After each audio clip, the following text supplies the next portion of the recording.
This message comes from Amazon Pharmacy. Waiting in line at the pharmacy takes time away from anything else you would rather be doing. Amazon Pharmacy delivers meds to you fast. Health hack unlocked. Thanks to Amazon Pharmacy, healthcare just got less painful. Welcome back to Throughline Book Club. Today we're talking about one of our favorite authors, Octavia Butler.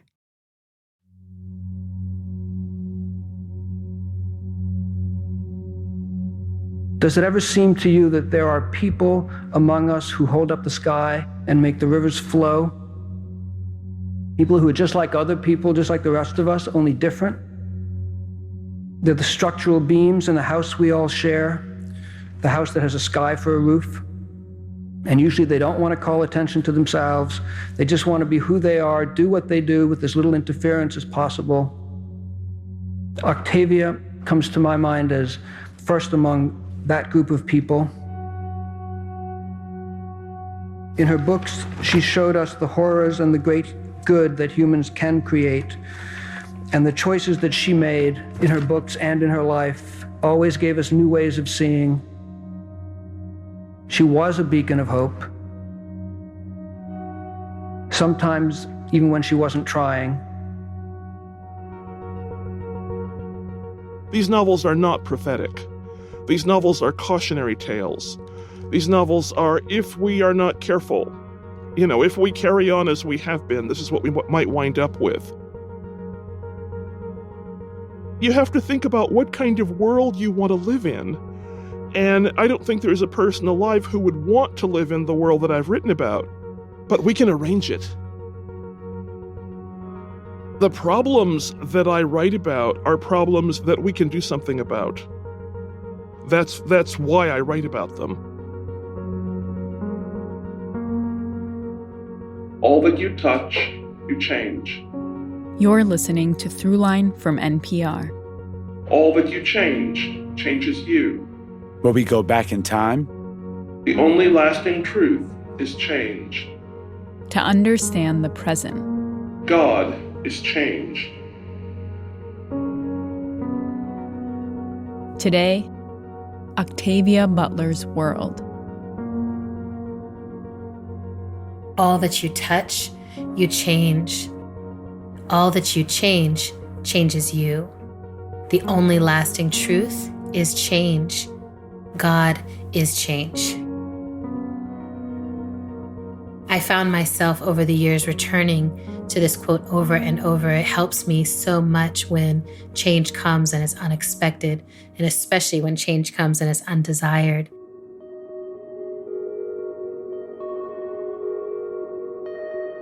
My name is Adrienne Marie Brown, and I am a writer and an Octavia Butler scholar. Adrienne Marie Brown is one of a growing group of Octavia's quote-unquote children, writers, thinkers, scholars, activists who see themselves as her spiritual descendants in a way, and who look to Octavia Butler as a leader, a guide. In that vein, Adrienne Marie Brown co-edited a book called Octavia's Brood, and she co-hosts a podcast called Octavia's Parables.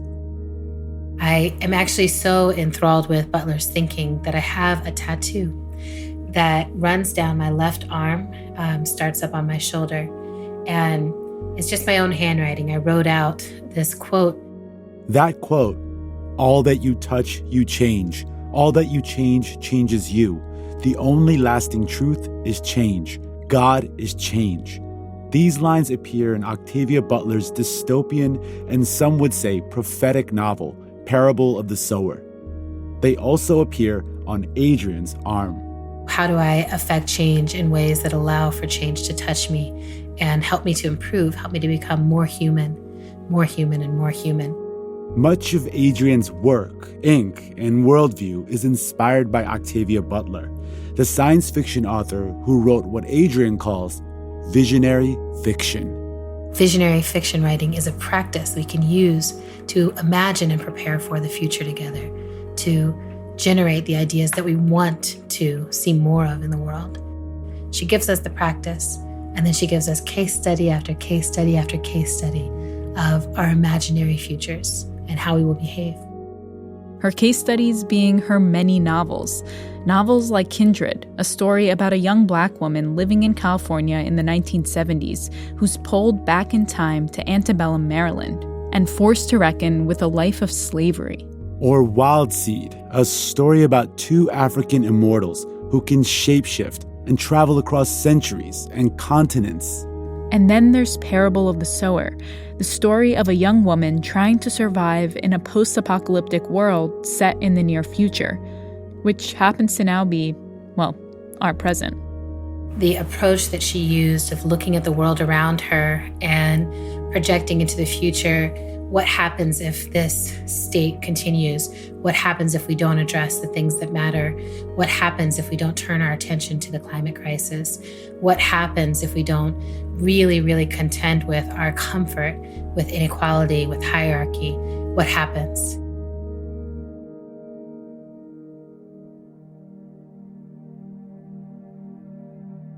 Octavia Butler stays with you. Once you've experienced one of her written worlds, she's always showing up in your own, hiding out in your periphery, saying, "See, I told you." And she did. She saw things, turned them into stories, and in doing so, built new worlds from the old. As her former editor, Dan Simon, said at the very top, Octavia held up the sky and made the rivers flow. And forged new paths. Octavia was among a small group of Black science fiction writers to get published, causing some to call her the mother of Afrofuturism, an open-ended genre combining science fiction, fantasy, and history to imagine a liberated future through a Black lens. She wrote more than a dozen books, essays, and short stories. She was the first Black woman to receive both the Nebula and Hugo Awards, the highest honors in the science fiction and fantasy genres. And she was the first science fiction writer to win a MacArthur Genius Grant. She was prolific from the 1970s up until her untimely death in 2006. This star power is rooted in her ability to weave in and out of the past, present, and future to reveal striking and often devastating parallels to the world we live in today. There's nothing terrifying that Octavia writes about that we're not experiencing right now, at least when she's writing about things happening on Earth. Well, I think of the 60s as the decade of attempting to come together. 90s is the decade of disintegration, I'm sad to say. And the 2020s is the decade of I call it the burn. This does not mean that it's the end of the world or even the end of the US. Things are just a lot worse. But Octavia Butler's work wasn't all doom and gloom. For every society that perished in her books came a story of survival, of repair. And with each dire warning came a signal of hope, a reason to keep going, and something to believe in so strongly, you might as well tattoo it on your arm.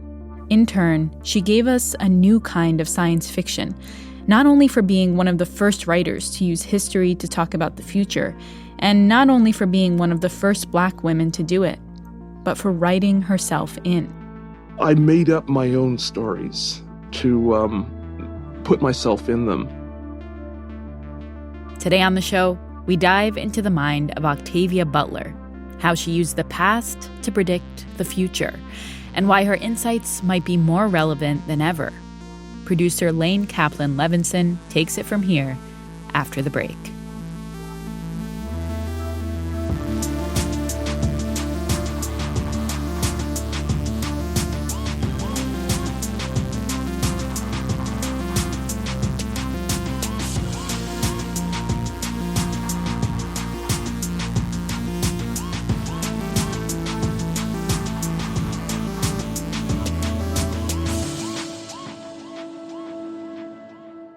I'm Deidre White. I'm calling from Lexington, Kentucky, and you're listening to Throughline at NPR. This message comes from Amazon One Medical and Amazon Pharmacy. Having a health issue that requires medication can be stressful. Are the meds going to get refilled on time? Do I need to renew my prescription? Do I need an appointment to get them renewed? Amazon One Medical has 24/7 virtual care, and Amazon Pharmacy delivers meds to you fast, anxiety-free. With Amazon, healthcare just got less painful.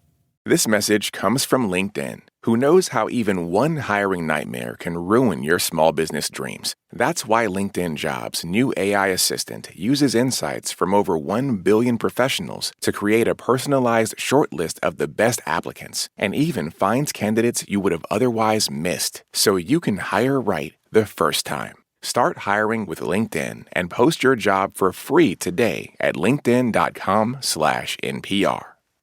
This message comes from Mint Mobile. This holiday season, stop overpaying for wireless and switch to Mint. Shop 50% off unlimited plans at mintmobile.com/switch. Limited time offer. Upfront payment of $45 for 3 months, $90 for 6 months, or $180 for 12 months. Taxes and fees extra. Initial plan term only. Above 35 gigabytes, network may slow when busy. Capable device required. Availability, speed, and coverage varies. See mintmobile.com.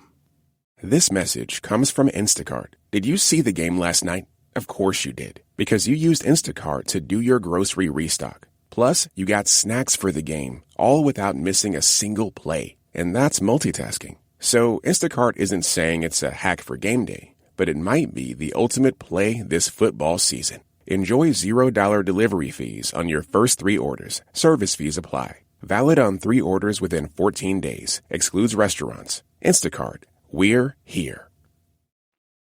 Part 1. Time Traveler.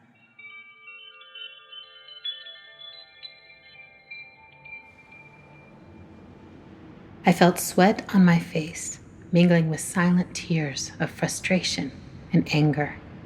My back had already begun to ache dully, and I felt dully ashamed.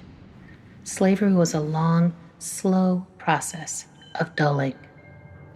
Kindred.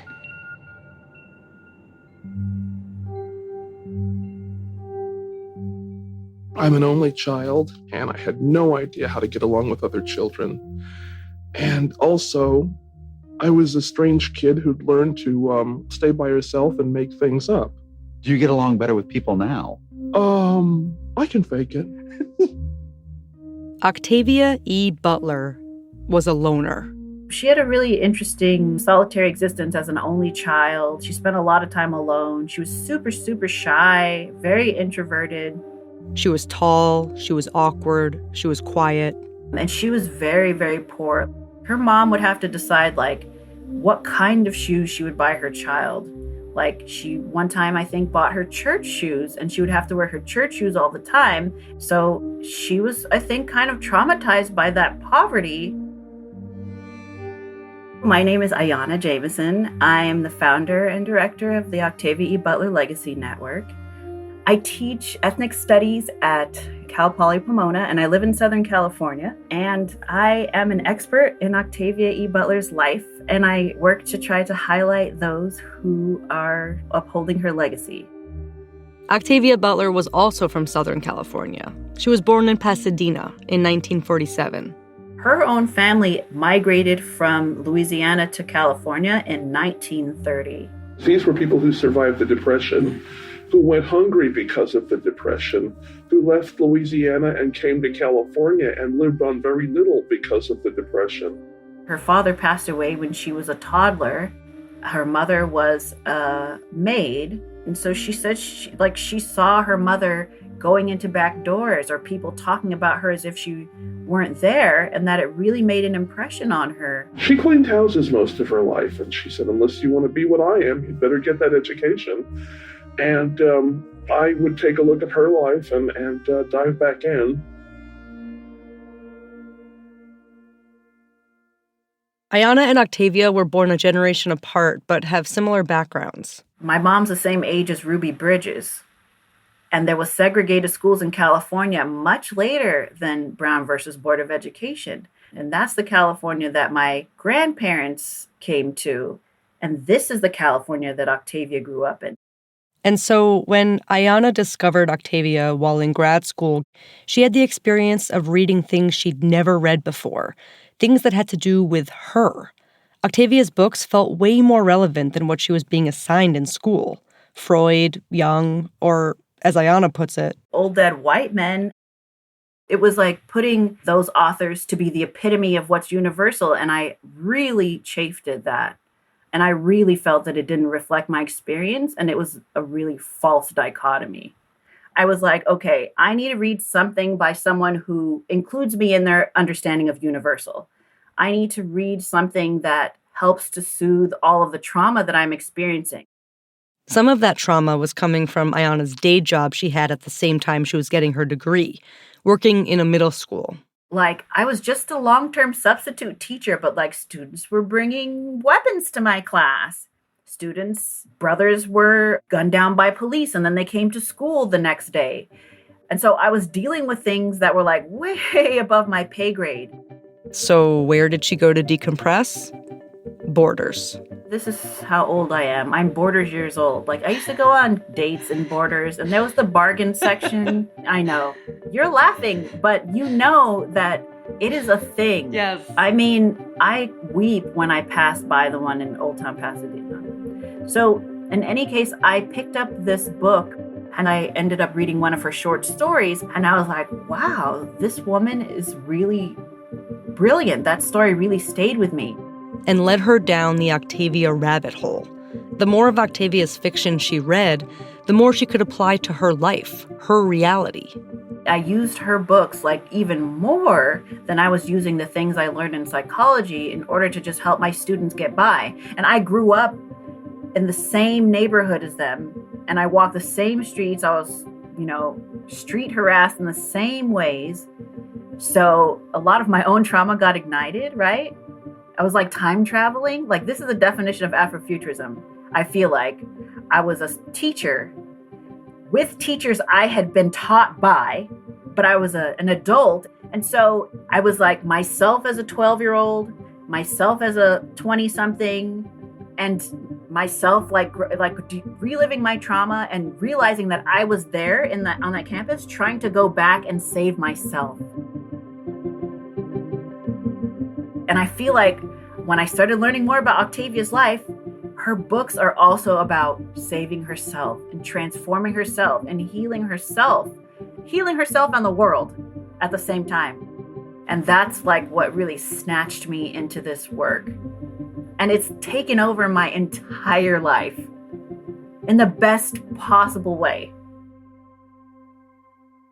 Octavia became Ayana's positive obsession, a term Octavia coined herself. She says that a positive obsession is like a compulsion that you cannot stop. It's something that you keep doing, that you're driven to do, even though you know it's not reasonable for you to continue to do it, and that an obsession could be positive. And Octavia's positive obsession was writing. It's pretty much my religion, I think. I didn't really know how to get along with other kids, but I knew how to make little worlds of my own. And that's what I did for my amusement. I told myself stories. I've been telling myself stories since I was 4 years old. When I was 10, I began writing them down. Well, the famous story is that she was watching television and she saw Devil Girl from Mars. A British sci-fi film from the 50s. A frightening, strange shape descending from outer space with relentless purpose. Where did it come from? And what did it want of us? And then she turned off the television and thought, like, geez, I can write a better story than that. And then she started trying. Octavia published her first novel, Pattern Master, in 1976, shortly before her 30th birthday.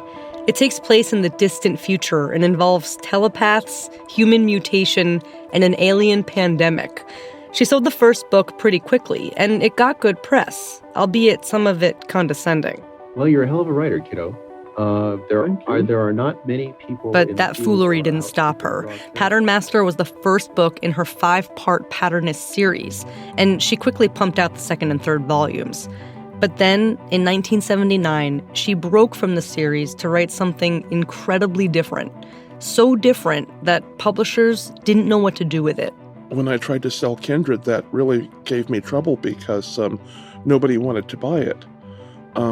I had about 15 rejections. She calls Kindred a grim fantasy. It's not even really science fiction. It takes place in the present, in what was the present at the time. And it's going between 1976 and antebellum Maryland. A slight turn from a world ravaged by an alien virus, Kindred centers around a young woman named Dana. And Dana is snatched back in time in order to save the white ancestor who would rape her many times removed great-grandmother in order for her to exist. And so it was based on the lives of her mother and grandmother and the lives that they lived in Louisiana, like on a sugar plantation, I think as sharecroppers. And it was based on knowing what they suffered and the things that they had to go through in order for her to even exist in the present. It's something that I got an idea for when I was in college. A friend he was kind of our historian because he knew so much about Black history, said something that I thought indicated that he didn't know as much as I had believed. He said, I wish I could kill all these old people who have, old Black people who've held us back for so long, but I can't because I'd have to start with my own parents. Oh my goodness. And I thought, well, gee, he knows a lot of facts and figures, but he doesn't really understand or feel the realities of history. She knew that there were things that you'd had to do to compromise, but as long as you survived, that there was something to be gained from surviving for future generations. And so she, I don't know how much she argued with him, but she wrote out that anger and that humiliation and frustration and ignorance of what he said in an entire book. I wrote Kindred to make people, I hoped, feel history as opposed merely to knowing facts of history. It seemed important to me to get that kind of emotion, the extra feeling, the awareness of what it might have been like to be a slave, to feel it on your own skin, so to speak, and to understand the lack of control of your own fate that a slave suffers. I closed my eyes and saw the children playing their game again. The ease seemed so frightening, I said. Now I see why. What? The ease. Us, the children. I never realized how easily people could be trained to accept slavery. She's talking about how it's much worse than anything she read about in history books. That was one of the things that she was trying to demonstrate to that classmate of hers. It's like, you don't know what you're saying by saying you'd kill your parents. I was really going not so much for factual understanding, but for emotional understanding. I went down the hall and toward the stairs slowly, wondering why I hadn't tried to defend myself. At least tried. Was I getting so used to being submissive? She used to feel ashamed of her mother being a maid, but then she also realized that her mother suffered those humiliations in order for her to eat. Their existence and the things that they did in order to survive were very much present in who she was becoming. I read something about how that was one of the most painful books for her to write because it dealt with this history that was so directly connected to her own family. Oh, absolutely. And I think Octavia felt that her mother and her grandmother were really the archetypal heroines or heroes that were not being written about, that they had real heroics and real survival because they were still here. She's saying, I think, that the past is not past, that it's present, and everything happening in the present is simultaneously rooted in the past. It's not like you can erase one. She knew that she needed to write it, and there was something really pressing on her soul to get it done. She's writing things that haven't been written before. Just 3 years into her career, Octavia made it clear that she didn't fit into any one genre, that she wasn't interested in playing by the rules, and that she had a lot more to say. Her next book would only break more boundaries, challenging the limits of who and what we can become.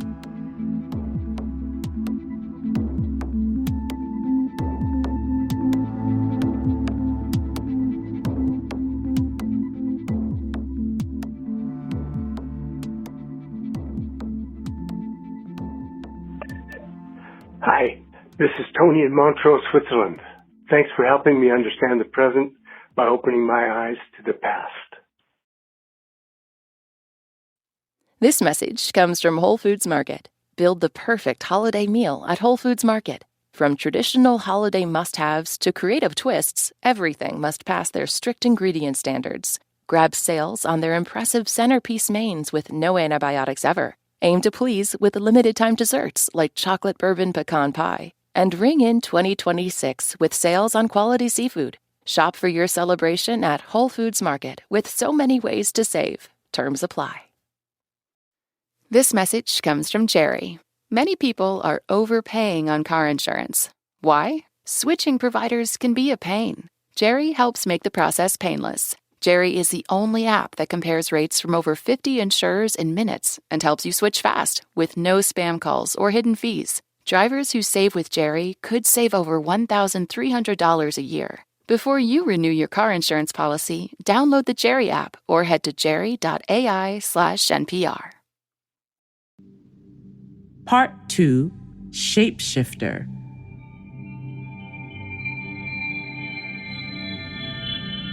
Anyanwu's ears and eyes were far sharper than those of other people.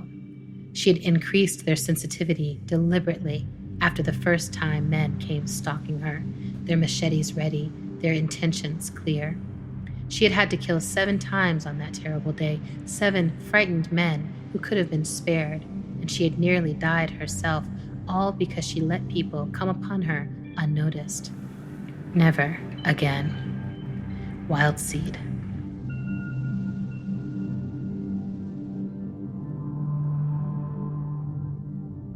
Why science fiction?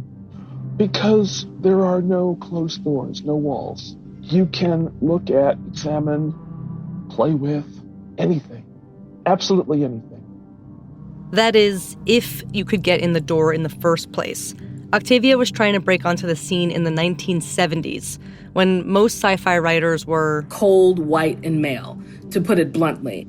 This is Nnedi Okorafor. I am a science fiction and fantasy writer of the African futurist and African jujuist strain. African futurism is a subcategory of sci-fi. It's similar to Afrofuturism, but it's more deeply rooted in African culture, history, and perspective. It's concerned with visions of the future. It's interested in technology, and it's centered on and predominantly written by people of African descent, Black people. It is about future visions and imaginings of Africa, but it's very connected to the past, the culture, the history, all of that. And African Jujuism is a subcategory of fantasy that respectfully acknowledges the seamless blend of true existing African spiritualities and cosmologies with the imaginative. So it understands that some of these things may be real. Some of these things are believed by people. They are part of people's worldviews. And those things, and the reason why I wanted to come up with this word was because of this idea that African spiritualities and cosmologies have historically been looked down upon, viewed as less than. I mean, you look at colonialism and what that has done to African spiritualities and cosmologies, and it's highly problematic. So you invented that term? Yes. That's amazing. These strains of sci-fi and fantasy that Nnedi created are a far cry from the quote-unquote classic science fiction strains she grew up with. Authors like Arthur C. Clarke, Ben Bova, Isaac Asimov. Think 2001: A Space Odyssey, I, Robot, Star Trek, all that. It wasn't just about being white and male, but there was an element of colonialism and imperialism that would just run, that thread would run through the themes of the story. And I found it very difficult to relate to that. When you're reading about worlds that are set in the future where you feel like you wouldn't even exist, you couldn't exist in that world, that's a different feeling. Are there things that bothered you about the science fiction books that you read when you were first starting to read them? Yes, I wasn't in them. Yeah, right. Right. That's what Octavia read growing up, and that's what, for the most part, her contemporaries were still writing. But there was also Samuel Delany. Samuel Delany, a Black science fiction writer who published his first novel, The Jewels of Aptor, in 1962, a time when it came to Black sci-fi writers. There was only Samuel Delany. It was really only Samuel Delany, and that was what Octavia was coming into. Why do you suppose there aren't more Black female science fiction writers? Probably because there aren't more. People do what they see other people doing. Oh. And if you look around and you don't see very many people who look like you doing something, you worry that maybe there's a good reason for that, and you go and do something else. I don't have any sense. I didn't do that. I looked around and saw that there weren't very many people doing what I wanted to do, and it didn't matter. I still wanted to do it. Nettie could relate. You know, a lot of artists come into their art through some kind of trauma. And for me, that's what it was. Nettie was a star athlete, tennis and track and field. She had 22 medals, she had a state championship, and she also had scoliosis. And it got progressively worse, and I had to have the surgery. And there was a small % chance of paralysis with this. And I was in that small %. So when they did the surgery, I woke up paralyzed. So I was a paralyzed athlete. It was 1993. She spent the whole summer after her freshman year of college literally relearning how to walk. So it was like night and day. A few years later, still on the long recovery path, her parents took her on a trip to their homeland, Nigeria. We'd spend part of our time in Lagos, which is very modern, fast, big city. And then we'd spend the other half in the southeast, which was more rural. So when cell phones showed up, I started seeing them showing up in these very rural places where you would see very traditional images like, you know, women carrying water, all those things, with cell phones present. Like I would see palm wine tappers. That's a practice of tapping the sap to make palm wine. They'd be in the tree, you know, sticking the straw in there and then leaning back on their harness to answer their cell phone. And I was like, this is nuts. You know, this is like the past and the present and the future all together. And it wasn't like conflicting. It was like, it was in harmony. So it's like all of these things, you know, while I was going through all of that, we still traveled to Nigeria, and I still had those experiences while I was recovering, you know, while I was getting back. So it all, in my mind, it's all like part of the same thing. Yeah. And just, it sounds like that you were an athlete, like you said. And then you lose that part of yourself, and it's like, what's left? And then in that same moment to go back and like dig into your roots, that's really powerful. Yeah, it's a lot of identity shifting. And the way that I kept myself sane was to start writing stories. And from that point on, I haven't stopped writing since. And that feeling that she was simultaneously time-traveling throughout her own body and her own culture got her interested in sci-fi and Afrofuturism and her own strains of African futurism and Jujuism. So she started writing it, even though she had never read anything like it by anyone else. Then in 2001, she got into a well-known sci-fi workshop, the Clarion Writers Workshop. In fact, the same workshop Octavia Butler had once attended and even taught at. But Nettie didn't know that. She had never heard of Octavia Butler until one day when the workshop took a field trip to a local bookstore. Spoiler alert, it may or may not have been Borders. Of course, we all went to science fiction and fantasy section. And as we were going through that section, I stopped because I saw something that I had never seen before. And it was a book that was turned face out, and on the cover was a Black woman. And that's what stopped me, because up until that day, I had never gone through the science fiction and fantasy section and seen a cover with a Black person on the cover. It caught my eye immediately, where I'm like, what is this? And I immediately just picked it up and bought it. I didn't even look at what it was about or anything. I just picked it up and bought it. I'm like, I just want this book. And that book turned out to be Wild Seed by Octavia Butler. You exist and you are different. That was enough to attract me. Now, tell me who you are. You must be the only man in this country who has not heard of me. I am Anyanwu. He repeated her name and glanced upward, understanding. Sun, her name meant. Anyanwu, the sun.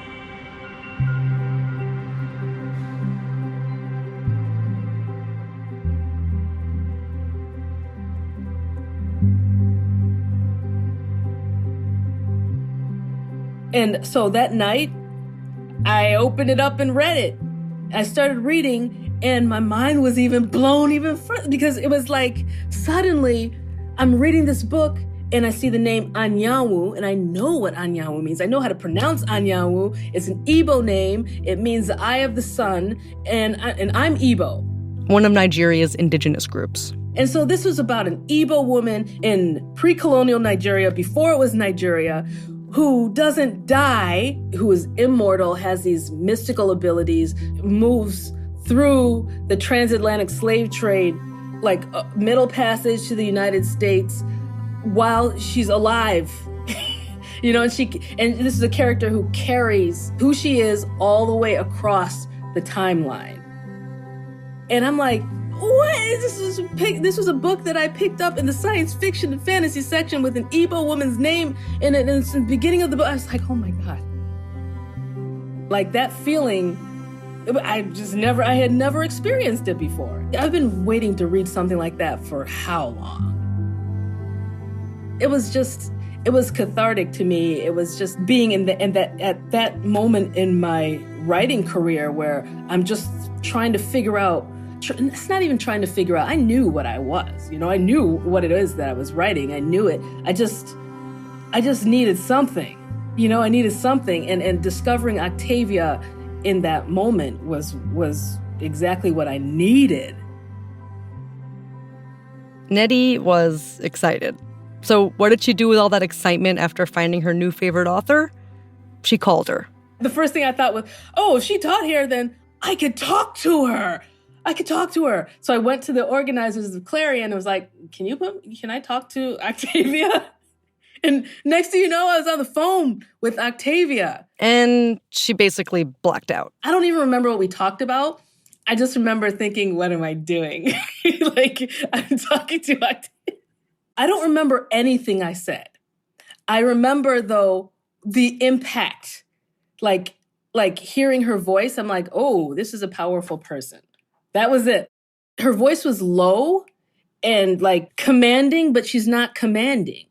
It's like, people who have like this, they're a commanding presence, but they don't try to be. They just are. Like she's talking and she doesn't need to raise her voice, but you're listening. Exactly.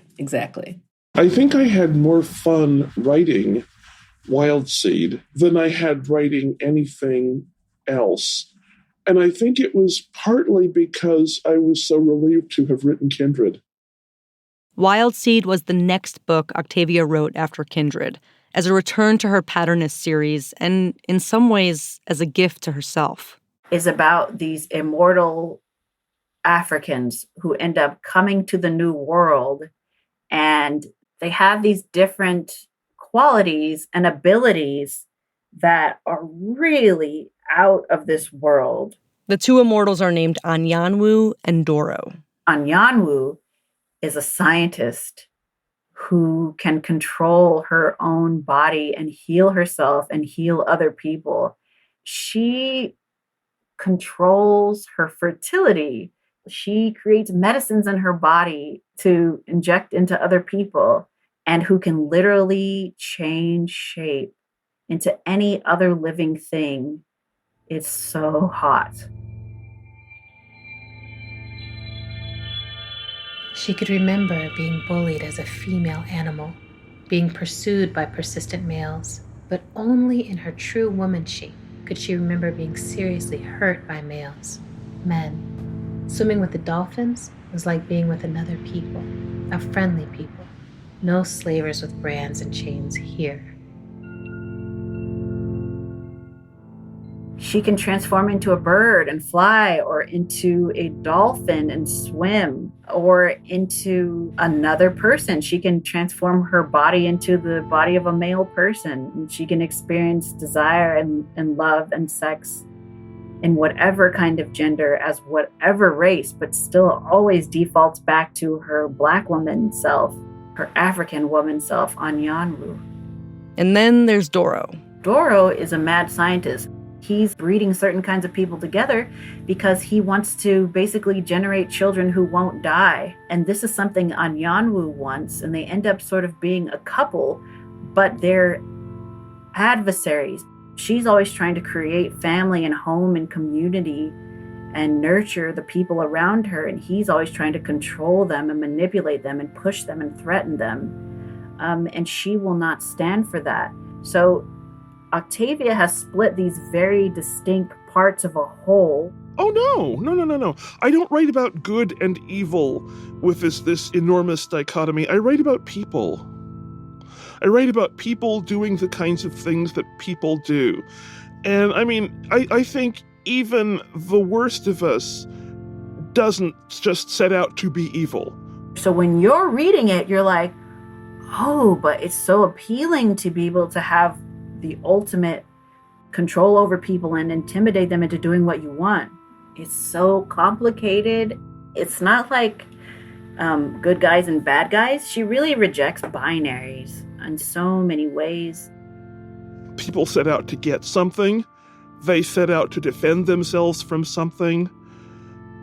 They are frightened, perhaps. They set out because they believe their way is the best way to perhaps enforce their way on other people. But no, I don't write about good and evil.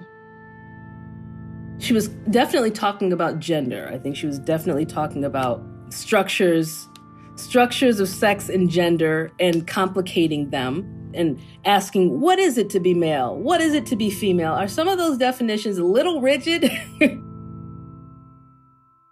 My characters, who are often Black and female, behave as though they have no limitations.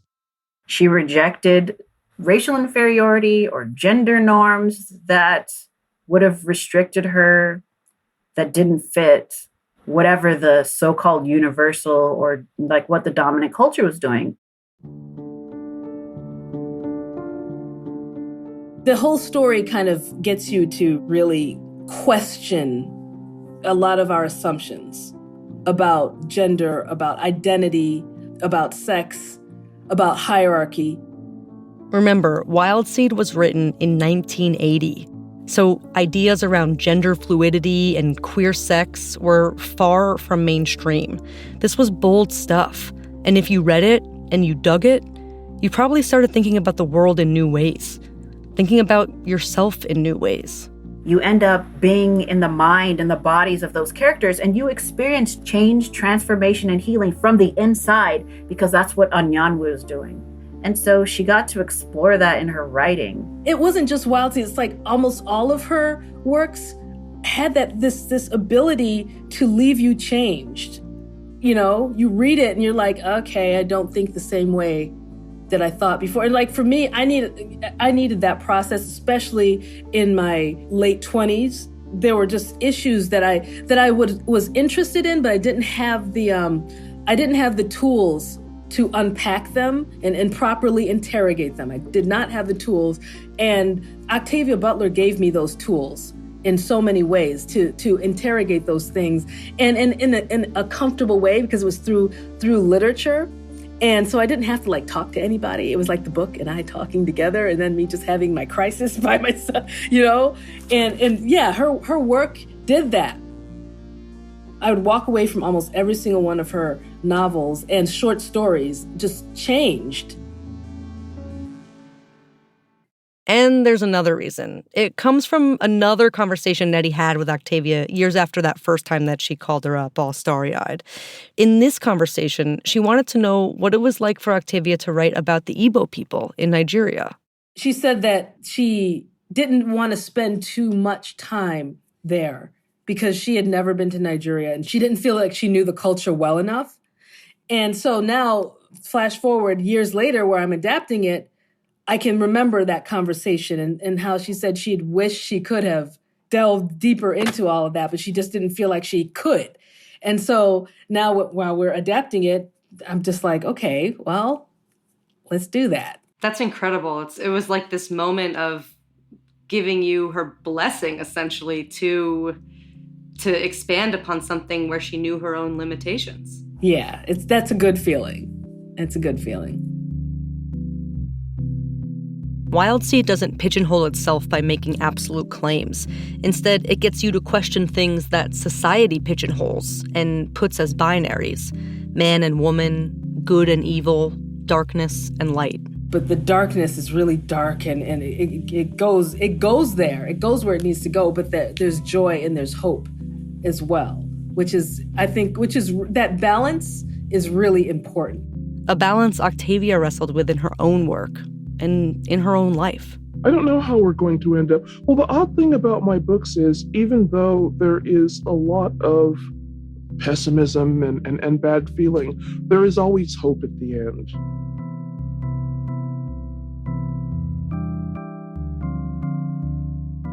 When we come back, Octavia writes the Parables series and puts that resilience to the ultimate test.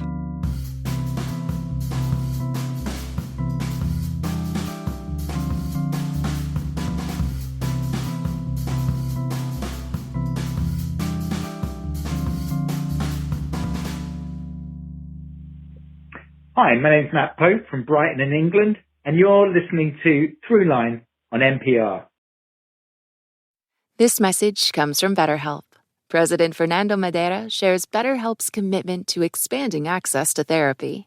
Our State of Stigma report helped us understand that believing in mental health is easy, but asking for help is not. Now, with the report on our hands, we can work to make mental health care more accessible. To get matched with a therapist, visit BetterHelp.com/NPR for 10% off your first month. This message comes from Babbel. Babbel's conversation-based language technique teaches you useful words and phrases to get you speaking quickly about the things you actually talk about in the real world, with lessons handcrafted by over 200 language experts and voiced by real native speakers. Start speaking with Babbel today. Get up to 55% off your Babbel subscription right now at babbel.com/NPR. Spelled BABBEL.com/NPR. Rules and restrictions may apply. This message is sponsored by DSW, the birthplace of the humble brag. Full of all kinds of shoes that get you at prices that get your budget. And when there are never-ending options for every style, mood, occasion, and budget, there is unlimited freedom to play. And that's something to brag about. So go ahead, stock up on fresh sneakers from your favorite brands, or try those boots you always secretly knew you could pull off. Find the shoes that get you at prices that get your budget. DSW, let them surprise you. Part 3, Power Seeker.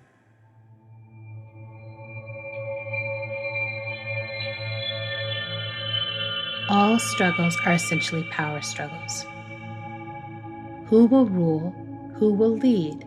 Who will define, refine, confine, design? Who will dominate? All struggles are essentially power struggles, and most are no more intellectual than two rams knocking their heads together. Parable of the Sower. I don't recall ever having wanted desperately to be a Black woman science fiction writer. I wanted to be a writer. And my attitude was, I am a Black woman. And if it doesn't come out in the stories, I can't imagine why. It's there. So it's not something I'm focusing on. It's just there. It's part of it. It's me.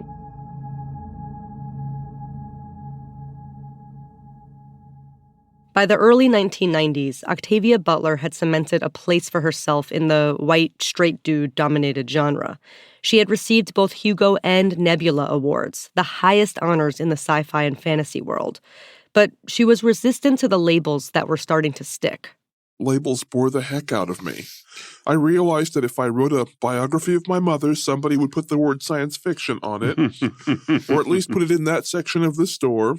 And she wasn't just called a science fiction writer, she was being called a Black science fiction writer. Are you trying to create a new Black mythology? No. You're not? No. What then is central to what you want to say about race? Do I want to say something central about race, aside from, hey, we're here? But while she was dodging these titles, Black, feminist, and queer audiences were embracing her edgy explorations of race, sex, and gender. She was complicating traditional power structures and centering marginalized voices. So the labels persisted. She was Octavia the feminist, Octavia the Afrofuturist, Octavia the radical.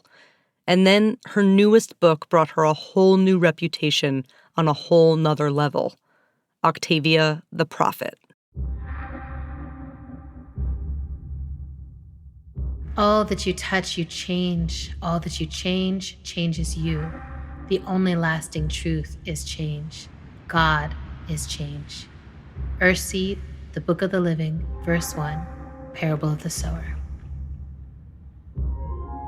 So Parable of the Sower is actually a book that was written where the protagonist, Lauren Oya Olamina, is this girl who lives in this place called Robledo, which is stands in for Pasadena, and she is about 15 years old, turning 16 in this book, so it's a coming-of-age novel. But this isn't your Catcher in the Rye or To Kill a Mockingbird type of coming-of-age story. Parable of the Sower is your The Apocalypse is Right Now coming-of-age story. And this time, there were no aliens, there was no time travel, there were no women turning into dolphins. There was merely a teenage girl in the year 2024 watching society crumble before her very eyes and desperate to find a way to survive. And what was Octavia's inspiration for the story? The news.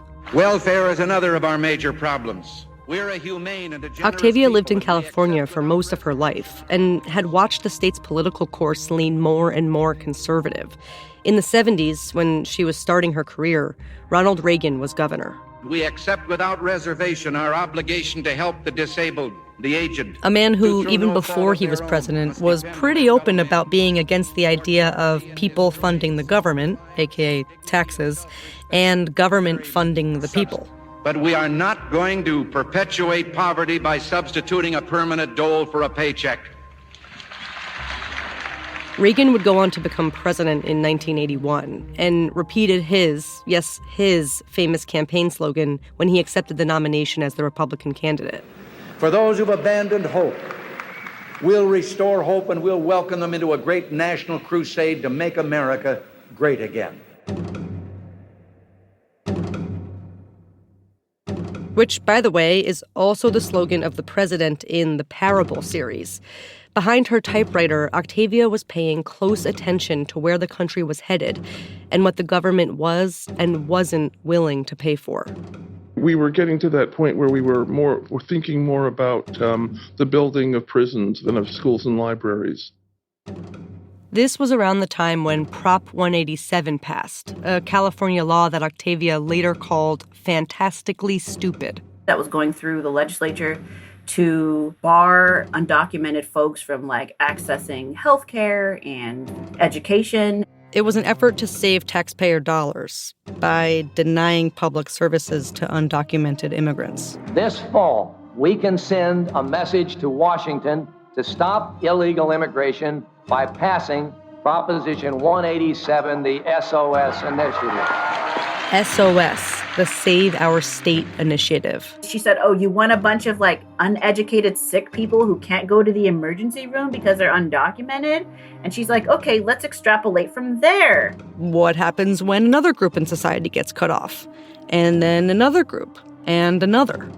Who survives? What if there was no garbage collection? What if the fire department didn't come when your house started to burn down? What if the police only took bribes to look for your loved ones when they got snatched? What if you couldn't go to the hospital? What if there's no gasoline? What if water became scarce?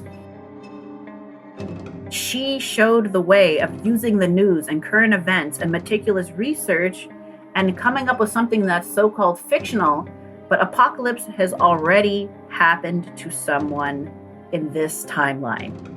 She asked, what if? And then she showed us how. And that's what Parable of the Sower is. Things have just carried on and slowly run down. There's no particular hideous disaster to account for it. A little like the Soviet Union, but since we have farther to fall, it hurts more when we hit bottom. And in Parable of the Sower, we hit bottom. By the year 2024, Southern California and much of the nation has become a wasteland. Society is pretty much broken. People are living in walled communities and risking their lives whenever they go out. There are a lot of reasons for this. Drugs, of course, and deterioration of public education. They're problems now. They become disasters because they're not attended to. Everyone has guns, no one has jobs, and things like TV, computers, phones, those are luxuries of the past. In Parable of the Sower, there is an even greater rich-poor gap than we've got now, for instance. And that does seem to be, the gap does seem to be widening. And there are more and more poor people, and there are the few rich people who are richer than ever. And so in the novel, there are people who work as hard as they can, but have to choose between living in a house and eating. And they live on the sidewalk. And to top it all off, global warming is basically a character. She was researching and writing about global warming before people were talking about it in public. And she was like, it's going to have consequences. And those consequences are demonstrated in this book. I want to talk about what's going to happen if we keep doing what we've been doing. If we keep recklessly endangering the environment, if we keep paying no attention to economic realities, if we keep paying no attention to educational needs, if we keep doing a lot of the things that are hurting us now. And that's what I wound up writing about. And everything else just kind of fell into place.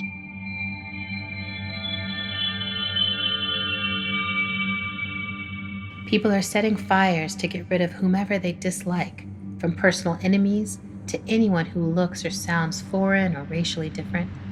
People are setting fires because they are frustrated, angry, hopeless.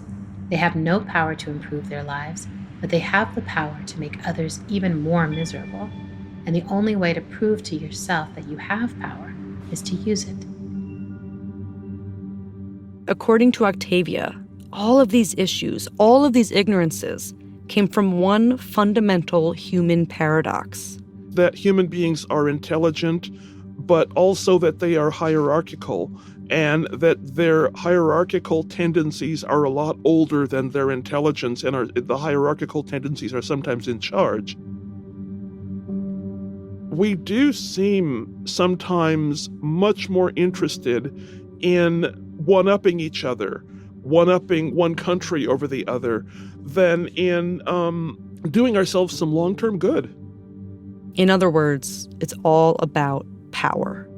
One of the reasons I got into writing about power was because I grew up feeling that I didn't have any. And neither did 15-year-old Lauren Olamina, the protagonist in the story.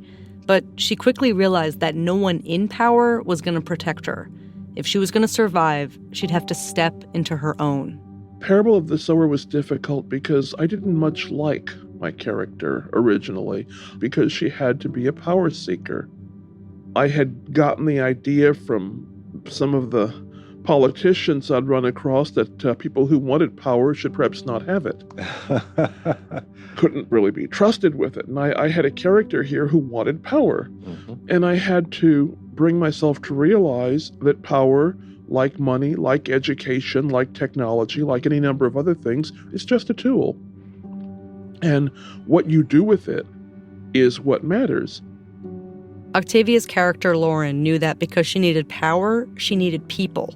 There's power in numbers, power in community. She was a preacher's daughter and saw her father's ability to bring people together through religion. So she began to preach. Not her father's religion, but her own. A new religion she called Earthseed. I am Earthseed. Anyone can be. Someday, I think there will be a lot of us. And I think we'll have to seed ourselves farther and farther from this dying place.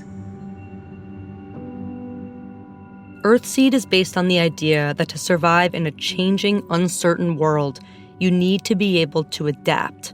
You need to be resilient. Lauren wrote her convictions into verse and realized that in these verses were lessons that people could live by. She realized she had found a leader, herself. when I got through Parable of the Sower, I got to the point where I liked my character far too much.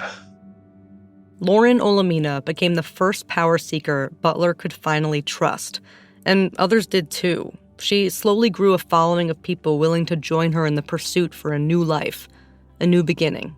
Lauren Oya Olamina, this adolescent young adult, it's really, I think, Butler's belief system and the things that she lived by, and she's writing them out and she's offering them to us. Offerings on how to sustain yourself in an unsustainable world, how to survive fascist governments, how to survive wildfires, how to survive drug epidemics, how to survive police brutality, how to survive poverty, how to survive. You know, the world that she's depicting in Parable of the Sower, it feels so much like that's what we're experiencing now. I still can't read Parable of the Sower. I mean, like, Parable, I can't read it. Like, even just looking at the title, it just makes me nervous. It's nervous. It's set around now. We've got, like, corporate greed. We've got climate change. We've got, you know, the government falling apart. I mean, do I need to go there? Oh, God. It's just so, it's too familiar. It's too familiar. Do you think she saw herself as prophetic? Oh, absolutely not. She did not predict the future. She observed what was happening around her, and then she extrapolated from what she knew. I hope they're not prophecy because I don't want to live in that world. But I also think that some writers are onto something, and they've tapped into something. And I believe in mystical aspects. So I wouldn't call anyone a prophet per se, but I do think that Octavia was tapping into something. She was tapping into something and she was channeling it. And I think that it's okay to acknowledge that and to hear that. At the end of the day, it might not really matter if Octavia was all-knowing or just paying attention. The point is that as dire as her imagined futures could be, and as much as her work can feel a little too real, especially right now, both Ayanna and Nettie also see Octavia's work as a beacon of hope. She says she was a pessimist, but I think she was really a pragmatist. I think she was so pragmatic that people called her pessimistic, but there are always these little kernels of hope in her writing. There are always this open-ended possibility that even if things look bleak right where we're standing, it's not magically all going to get better, but we're still going to be together and we can still choose our family and our loved ones. We can still choose to do things that will add to our collective survival instead of just whatever is supposed to be our individual bounty of the things we've acquired and the things we've amassed. That there is another way to be in this world. And that's what I find so healing and so transformational.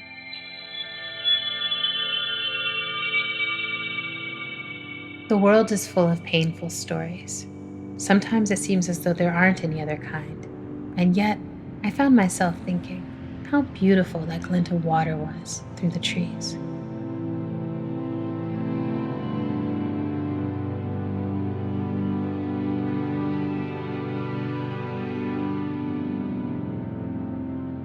Parable of the Sower made Octavia Butler the first science fiction writer to win a MacArthur Genius Grant.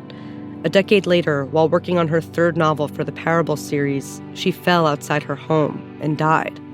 She was only 58 years old. The moment that she passed, there was so much that was lost, and I know that hurt. What does it mean to those who come after her? You know, it means so much. It means like her doing what she did, just kind of like alerted to others of the existence of a whole, plethora of stories, which really shouldn't be the case, but that is the case. It's like it signaled the existence of all this, of so much. And she ushered that in. And that's how she really upended science fiction. She was there, she was present, and she pretty much opened doors for the rest of us. It makes me feel like I'm part of history. I'm part of the future, and I am my ancestors' wildest dreams. She dreamed me up in a way. She's allowed me to do work that even my grandparents couldn't have envisioned for one of their relatives. Octavia E. Butler once wrote, "I'm a 53-year-old writer who can remember being a 10-year-old writer and who expects someday to be an 80-year-old writer. I'm also comfortably asocial, a hermit in the middle of Seattle, a pessimist if I'm not careful, a feminist, a Black, a former Baptist, an oil and water combination of ambition, laziness, insecurity, certainty, and drive." I have to do the thing that it's important for me to do. I'm basically a storyteller, and I have things that seem important to me. I mentioned the emotional reality of history. I mentioned the news items that we seem to be ignoring so completely. These are the things that reach me, and whatever else happens, happens.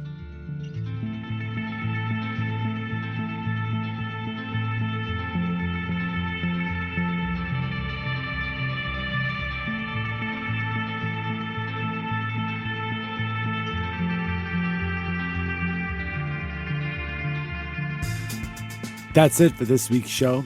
I'm Ramtin Arablouei. I'm Rand Abdel Fattah, and you've been listening to Throughline from NPR. This episode was produced by me. And me, and Jamie York, Lawrence Wu, Lane Kaplan-Levinson, Julie Kane, Victor Ibeez, Parth Shah. Fact-checking for this episode was done by Kevin Vogel. Thank you to Adrienne Marie Brown for reading all of the passages from Octavia's books that you heard throughout the episode.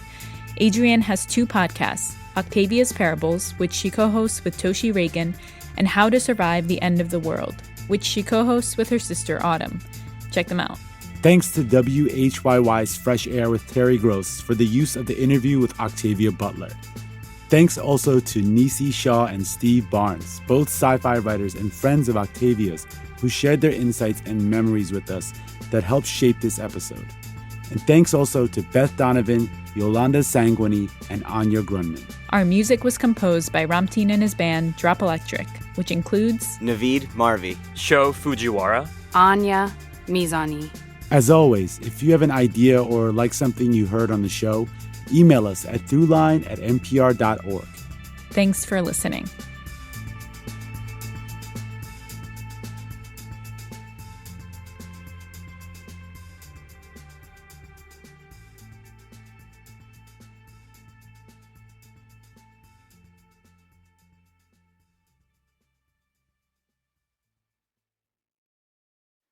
This message comes from Jerry. Many people are overpaying on car insurance.